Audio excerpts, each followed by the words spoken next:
रात के 11 बज रहे थे। सन्नाटा पसरा था कि तभी दरवाजे की घंटी बजी। एक बार, दो बार, लगातार। शर्मा जी ने झटके से दरवाजा खोला। बाहर मामी खड़ी थीं।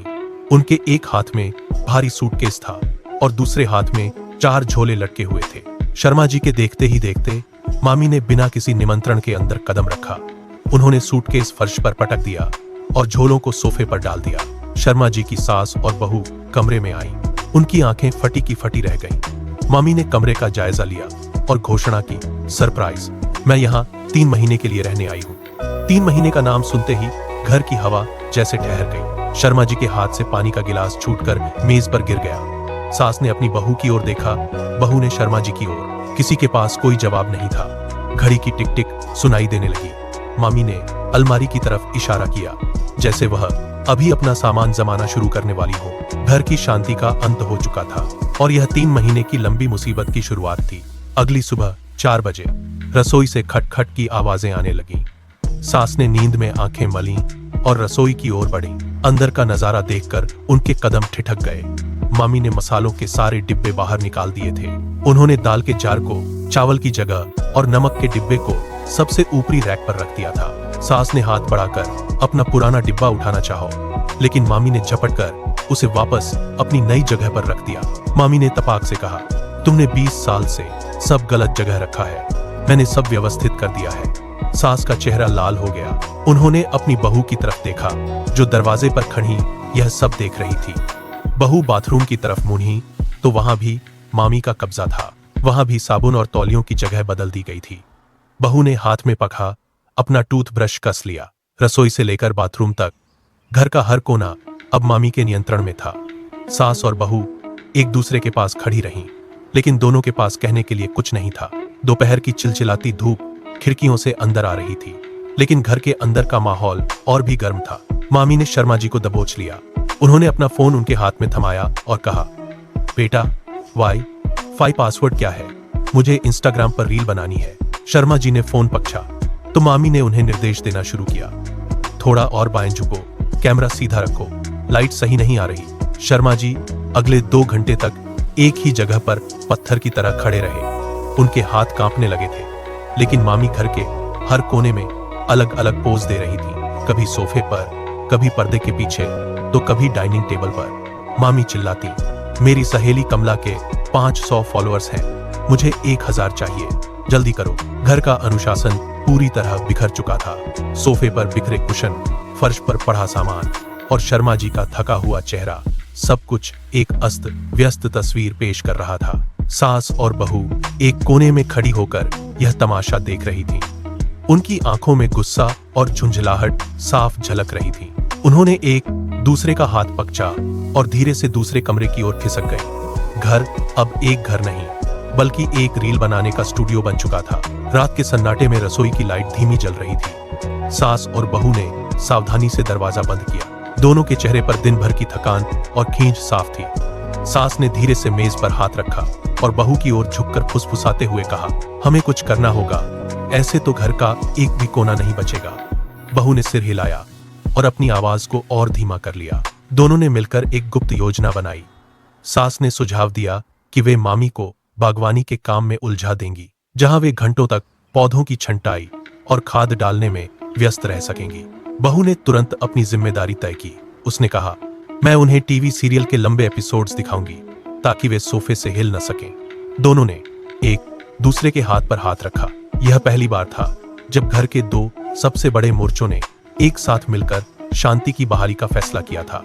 रसोई की उस छोटी सी मेज के इर्द गिर्द उन्होंने एक ऐसा चक्रव्यूह तैयार किया था जिसे वे अपनी जीत का रास्ता मान रही थीं।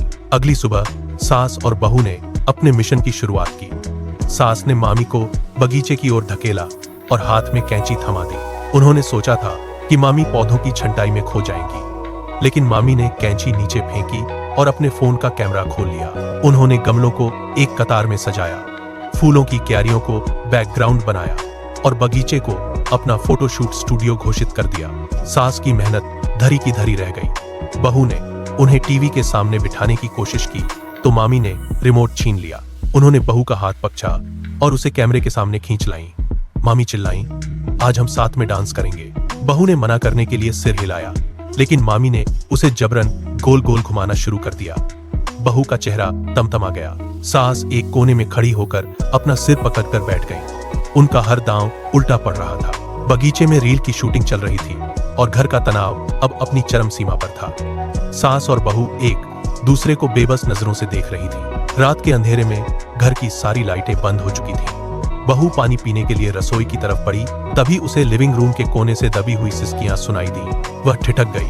उसने देखा कि मामी सोफे के एक किनारे सिमट कर बैठी थीं। उनके कंधे रुक रुक कर कांप रहे थे। मामी ने अपने घुटनों को छाती से सटा रखा था और वे अपने फोन की स्क्रीन को एकटक देख रही थीं, जिस पर कोई पुरानी तस्वीर चमक रही थी। बहू ने धीरे से कदम आगे बढ़ाया।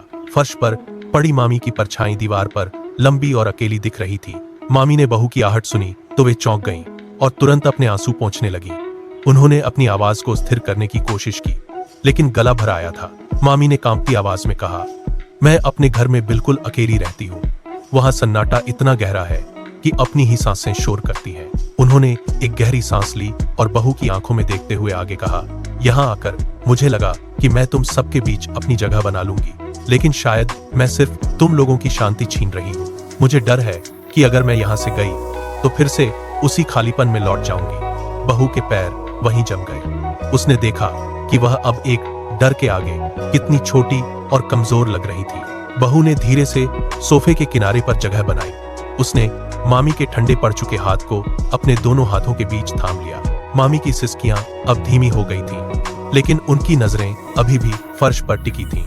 बहू ने झुककर मामी की आंखों में देखा और कहा, मामी जी, घर सिर्फ दीवारों से नहीं बनता, वह लोगों के साथ से बनता है। आप यहाँ किसी के लिए बोझ नहीं है। तभी कमरे के दरवाजे पर सास की आहट हुई। वे वहां खड़ी होकर सब देख रही थीं। सास ने बिना एक शब्द कहे सोफे की दूसरी तरफ कदम बढ़ाए और मामी के कंधे पर अपना हाथ रख दिया। मामी ने ऊपर देखा। उनकी आंखों में आंसू तैर रहे थे। सास ने धीरे से सिर हिलाया और कहा, जब तक आप चाहें आप इस घर में रह सकती हैं। यह सुनते ही मामी ने सास और बहू को एक साथ अपनी बाहों में जकड़ लिया। कमरे में अब कोई शोर नहीं था, बस भारी सांसों की आवाजें थीं। सालों से जो कड़वाहट घर की हवा में घुली थी, वह अब आंसुओं के साथ बह गई थी। बहू ने मामी के सिर पर हाथ रखा और सास ने उनके आंसू पोंछे। अगली सुबह सूरज की पहली किरण के साथ घर का माहौल पूरी तरह बदल चुका था। रसोई में चाय की केतली की सीटी बजी तो सास और बहू ने एक दूसरे को देखकर मुस्कुरा दिया। सालों से जो चुप्पी उनके बीच एक अदृश्य दीवार बनकर खड़ी थी, वह अब ढह चुकी थी। मामी ने लिविंग रूम के बीचों बीच अपना फोन ट्राइपॉड पर सेट किया। उन्होंने सास और बहू को एक साथ सोफे पर बैठने का इशारा किया। सास ने हिचकिचाते हुए बहू का हाथ पकड़ा और बहू ने अपना सिर सास के कंधे पर टिका दिया। मामी ने कैमरा चालू किया और चिल्लाई, अब हंसो, बिल्कुल नेचुरल।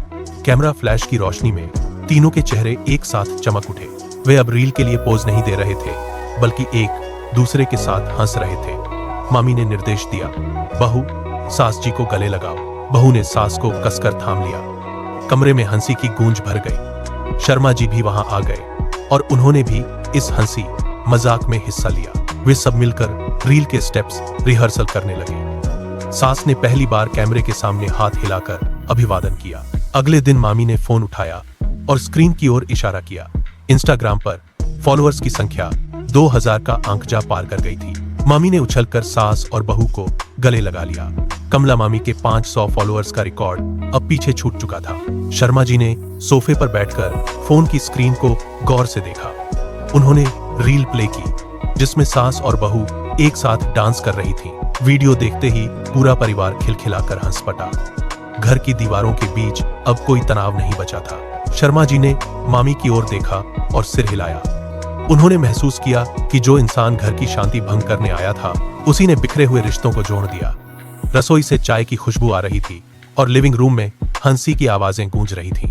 जीवन की कमाहट अक्सर उन लोगों के साथ घुल जाती है जो सबसे ज्यादा शोर मचाते हैं। शर्मा परिवार अब साथ बैठकर रील के नए आइडिया पर चर्चा कर रहा था।